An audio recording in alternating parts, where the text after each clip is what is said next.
Vijana oye! Vijana oye! Mimi nataka niwaambie Mheshimiwa Raila Amolo Odinga ambaye ametuacha. Yeye alikuwa na moyo wa kufungulia vijana mlango na kutufunza. Mimi nikichaguliwa katibu wenu mkuu mwaka wa 2018 nilikuwa na miaka 35. I was 35 years old, within the meaning of a young person in this country.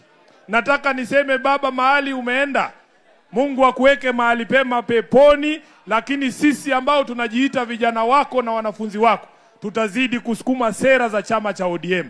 Vile dada yangu Winnie amesema hapa, lazima tukumbuke hizi rangi tukivaa, hizi rangi zina maana fulani. Watu wakiona ODM wanafikiria nini? Sisi ndio chama cha kupigania haki, sisi ndio chama cha kusimamia ukweli, sisi ndio chama cha wananchi, na hatuwezi kubanduka katika hizo nafasi tatu. Mtu asikudanganye bwana. Mimi kama Sifuna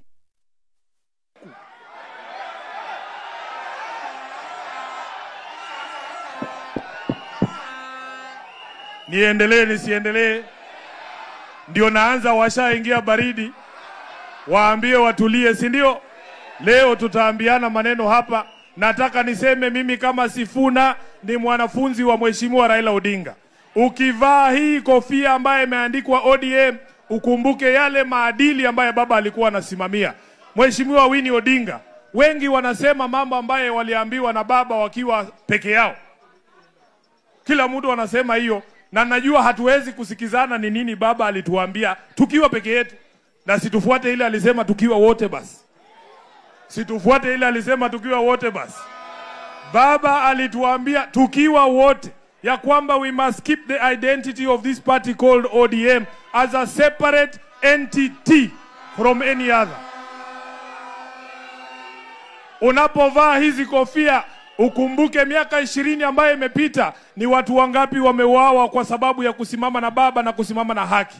Ni watu wangapi wamejeruhiwa. Hata siku ya mazishi ya Mheshimiwa Raila Odinga, watu walipigwa risasi pale Nairobi na kawawa. Kufikia leo ninavyozungumza, hakuna mtu katika serikali kuu ambaye amezungumza na hizi familia. Mimi nawaambia hiyo si haki, na sisi kama wana ODM hatuwezi kunyamaza wakati ambapo maovu yanatendeka. Nataka niwaambie mimi niko ngangari. Kama Sifuna mimi niko ngangari, siwezi kutishwa na mtu yoyote. Nataka kujua kama nyinyi mko ngangari nyinyi. Nataka kujua kama nyinyi mko ngangari nyinyi, ama nyinyi ni watu wa kuingia baridi. Hawa viongozi hawa tulikuwa nao wakati huyu Drogba wa Embakasi South ulikuwa pale. Siku ile baba amesema tunaingia kwa barabara, tuko Chungwa House. Wengine wanasema leo baba ukitoka inasemekana kwamba utauliwa. Akatuambia kama wewe ni muoga baki hapa.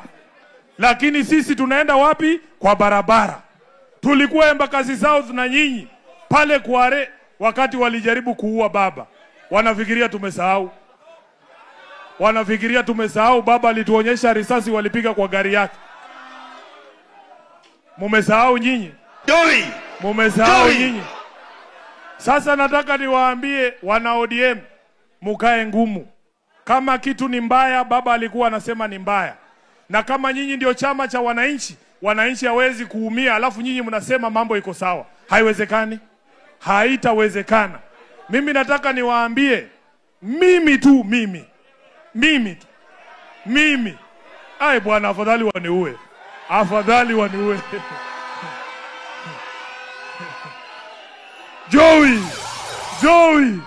Joey. Mimi. Haiwezekani.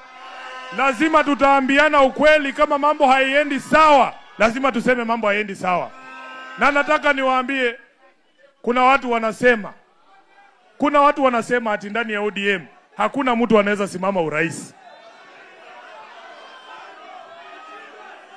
Yani mimi nikiangalia hapa mimi naona marais. Huyu Crystal amesimama, tukimwagika nyuma yake sisi wote anashinda uchaguzi.